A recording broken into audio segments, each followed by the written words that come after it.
પોરબંદરના ઇન્દિરાનગરમાંથી ઝડપાયો છે જુગારધામ। તો મિની ક્લબમાંથી જુગાર રમતા શખ્સો ઝડપાયા છે। તો એલસીબીની ટીમે 11 જુગારીઓની ધરપકડ કરી લીધી છે અને રૂપિયા 1.80 લાખનો મુદ્દામાલ પણ જપ્ત કરી લીધો છે। તો કમલાબાગ પોલીસે ગુનો નોંધીને શરૂ કરી છે તપાસ। મહત્વના સમાચાર પોરબંદરથી સામે આવી રહ્યા છે। એલસીબીની ટીમે 11 જુગારીઓની ધરપકડ કરી લીધી છે। ઇન્દિરાનગરમાંથી ઝડપાયો છે જુગારધામ। પોરબંદરની આ ઘટના છે, જેમાં રૂપિયા 1.80 લાખનો મુદ્દામાલ પણ જપ્ત કરી લેવામાં આવ્યો છે। તો દ્રશ્યમાં દેખાતા તમામ શખ્સોની પોલીસે ધરપકડ કરી છે। કમલાબાગ પોલીસે ગુનો નોંધીને તપાસ હાલ શરૂ કરી છે।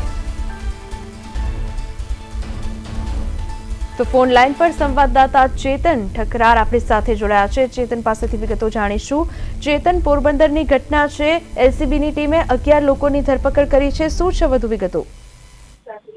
જી વિની, વાત કરવામાં આવે તો પોરબંદરના ઇન્દિરાનગર વિસ્તારની અંદર લાંબો સમયથી જે જુગારધામ ચાલતું હતું, ગુપ્ત રાહે જે જુગાર ચલાવી રહ્યા હતા, જે જુગારના ક્લબ માલિક સિવાયના જે અન્ય લોકો છે તે તમામ જુનાગઢ જિલ્લાના હોવાનું પ્રાથમિક તારણ બહાર આવ્યું છે। 1,80,000નો મુદ્દામાલ પણ જપ્ત કરવામાં આવ્યો છે। અલગ અલગ વિસ્તારોની અંદર પોરબંદરમાં અત્યારે હાલ ડ્રાઈવ ચાલી રહી છે અને મોટા પાયે જુગાર જે છે તે ગુપ્ત રાહે રમાડવામાં આવતો હોય છે। અવારનવાર ઘટનાઓ જે છે તે બહાર આવતી હોય છે। ઘણી વખત પોલીસ તપાસમાં પણ બહાર આવતું હોય છે કે અલગ અલગ વિસ્તારોની અંદર ખાનગી જગ્યાઓમાં જગ્યા ભાડે રાખીને જુગાર ચલાવતા હોય છે। તે પ્રમાણેની વધુ એક જે જુગારની ક્લબ છે તે અત્યારે પોરબંદરમાંથી પકડાઈ છે। ત્યારે સૌથી ચોંકાવનારા સમાચાર છે, પણ હજુ ક્યાંક છાના છુપા જુગાર રમાતા હોય, શ્રાવણ માસ પૂરો થયો છતાં પણ જુગારધામ છે અટકવાનું નામ નથી લેતા। વિની, ચેતન, ત્યારે સવાલ એ પણ થાય છે કે એક મિની ક્લબની અંદરથી આ જુગારીઓ ઝડપાયા છે જુગાર રમતા, ત્યારે આ ક્લબને લઈને શું વિગતો છે? કોની રહેમ નજરની હેઠળ આ અત્યારે જુગાર રમવામાં આવતો હતો? એની અંદર ચોક્કસથી ક્યાંક મોટા માથાઓનો કે રાજકીય નેતાઓનો હાથ હોય છે। નાલ ઉઘરાવી અને ક્યાંક હપ્તા સિસ્ટમ પણ ચાલતી હોય છે, પરંતુ જે આ તમામ પોલીસ સ્ટેશનોની જે બેદરકારી છે તેને જે કહેવાય કે એલસીબી ક્રાઇમ બ્રાન્ચે ખોડી પાડી છે અને તમામ લોકોને ઝડપી પાડ્યા છે।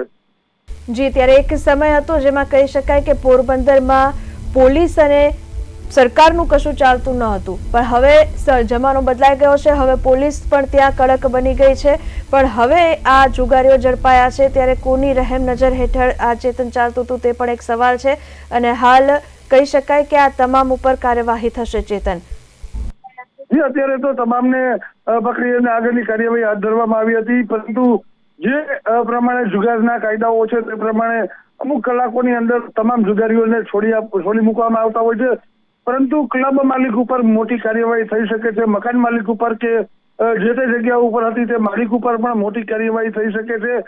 આ રહેમ નજરની વાત કરીએ તો એ પોલીસ તપાસની અંદર જ બહાર આવશે કે આની અંદર કયા મોટા માથા કે રાજકીય નેતાઓનો હાથ છે। તે આગળના સમયમાં તપાસની ગતિ આવશે તે બાદ જ ખબર પડશે। સમગ્ર માહિતી આપવા બદલ આપનો આભાર। તો બિલકુલ હવે તપાસ થયા બાદ કોની રહેમ નજર હેઠળ આ મિની જુગાર ક્લબમાં જુગાર રમાતો હતો તેની તમામ વિગતો ત્યારબાદ જ સામે આવશે।